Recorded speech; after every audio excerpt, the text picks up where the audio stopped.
26, 36, 16, 22 in the gold mega multis one. Now, no matches lost 6 numbers Fridays. Jackpot can be more than $281 million. Play on, America. Well, we're all the way already done with that cool down we had. We're warming back up into the 80s starting tomorrow. 83 for your Halloween forecast, and you may have noticed a few sprinkles today, but that was it when it comes to the rain chances. I'll look at your full forecast coming up. Right now on News Channel 6 at 11, calling attention to properties that are part of our past, the effort to save them. And it is budget season in the Garden City, what the Augusta Commission will be prioritizing in 2025. As your news at 11 starts now. Live from Television Park, this is WJBF News Channel 6 at 11. Good evening, everybody. I'm Brad Means. Thanks for joining us. We do appreciate it. As coverage you can count on begins with Historic Augusta announcing its annual endangered properties list. Graham Lee tells us about the new properties on it and updates us on previous endangered properties. While debris cleanup continues around the city, Historic Augusta is doing its part to highlight the properties that need attention. We have an organization that has a long heritage of working for the community, trying to advocate for our historic resources, trying to make sure that people are aware of what's around them. What's around them are 6 new properties the organization has added to this year's list.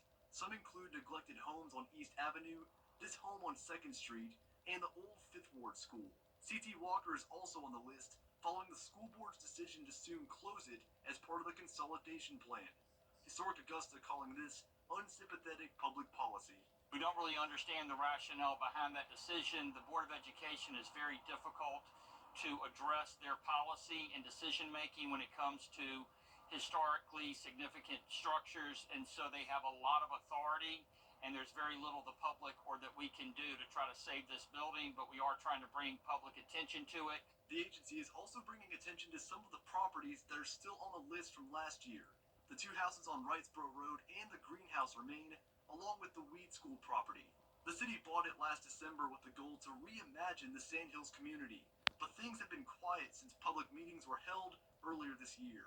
Those conversations, and for the school as well as the Sandhills neighborhood that it's in, have kind of subsided. So we still see some demolition in Sandhills, but not like it was a couple of years ago. So that's maybe encouraging. You would be amazed at the amount of money that has come into downtown Augusta, but we need more public support. We need more membership. We need more attention from the media. We need more help with the city government. After 3 years serving as the organization president, Bush will step down in 60 days, with Malden taking his spot on January 1st. In Augusta, Graham Lee, WJBF, News Channel 6. It is time now for our first check of the weather, and here is our chief meteorologist, Jenna Petracci. Well, we've had some nice cooler temperatures lately, definitely well below normal for this time of the year. And right now we're sitting in the upper 50s, so a little bit chilly out there. Winds are nice and calm though, dew points in the mid 50s. Overall, not much going on this evening. As we take a look at our satellite and radar, we do have just some clouds passing by. A few sprinkles came through earlier today. You may have run into a few of those drops, but definitely nothing that was very measurable. At the most, trace amounts in places like Barnwell, Bamberg, Aiken counties. For tomorrow morning, it will be dry, but there's also the possibility of some spooky, patchy fog around, and that will be the case on Halloween morning as well and the day after. Starting out your day in the upper 50s. So just a light jacket will do tomorrow morning, but then in the afternoon, it is t-shirt weather again with a high temperature of 82 degrees in Augusta. So we are back to those above average temperatures and partly cloudy skies. As we look ahead here and we go into our Halloween forecast, we're going to have a high of 83 degrees. That means when the kids are out trick-or-treating, it will still be on the mild side, mid-60s through mid-70s really when they're out and about. Then for Friday, high of 83 again, staying partly cloudy and dry. Coming up, I'll have a look at your full 10-day forecast, taking us into the month of November. So stay with us, but back to you, Brad. All right, Jenna, thanks. New tonight, an Evans High School coach has been charged with having an inappropriate relationship with a student. Montel Waters faces charges from the Columbia County Sheriff's Office. In a news release, the Columbia County School District says safety of students and staff is a top priority and that Waters will no longer be working with the school in any capacity.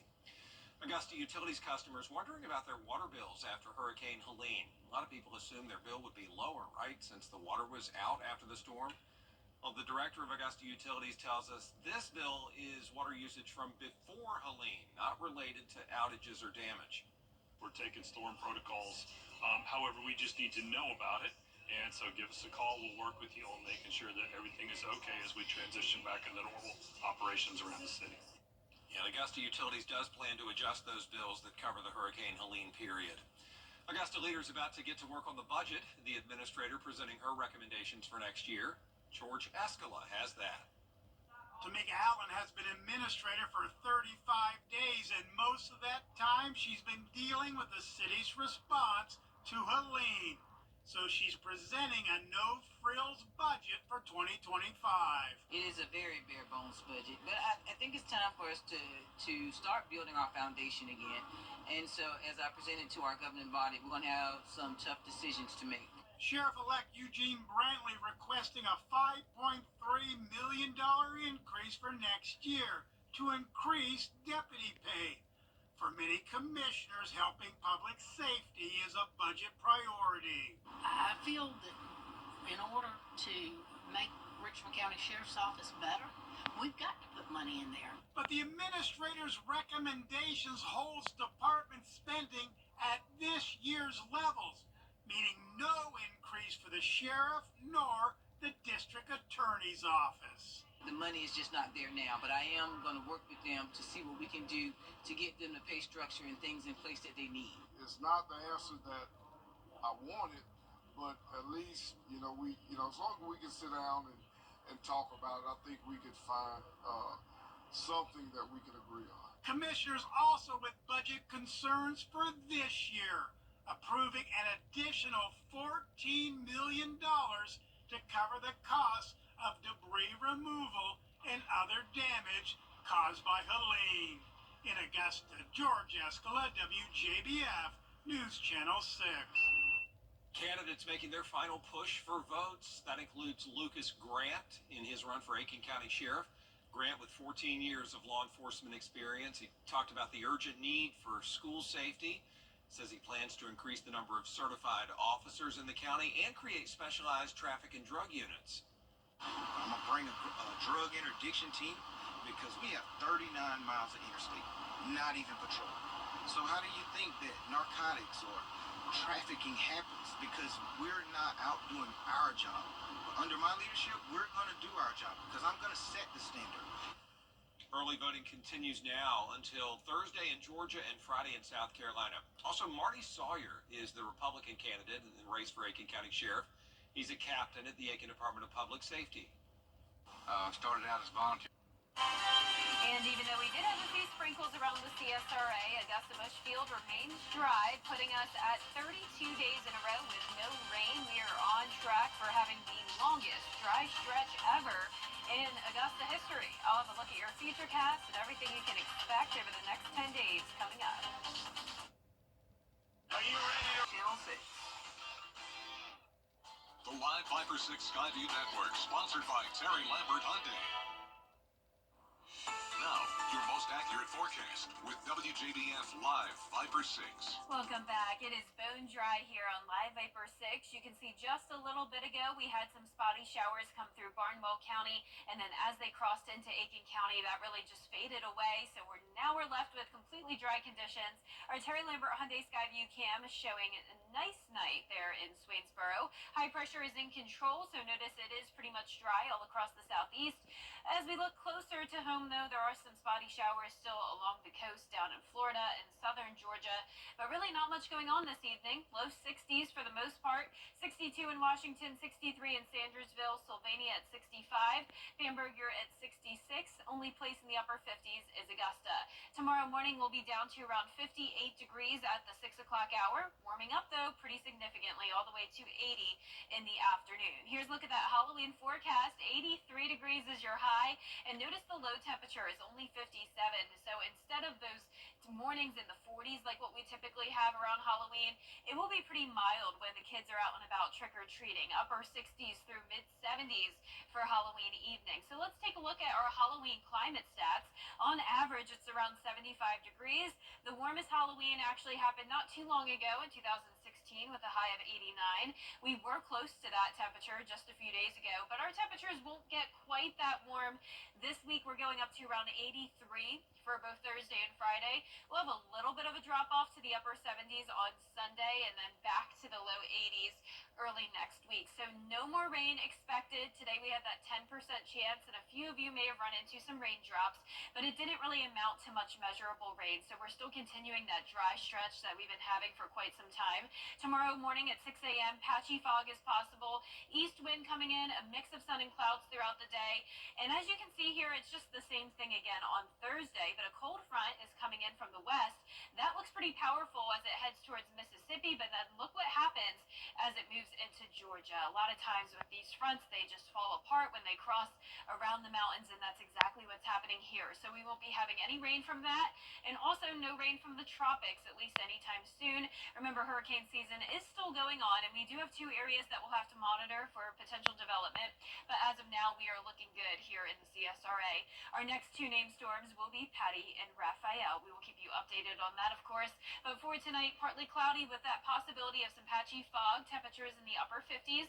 Tomorrow we'll be topping off in the low 80s. Average high is 75, but we won't be seeing many 70s other than for Sunday and Monday. Then warming up as we go into next week. It's going to be a warm start to the new month and a dry one.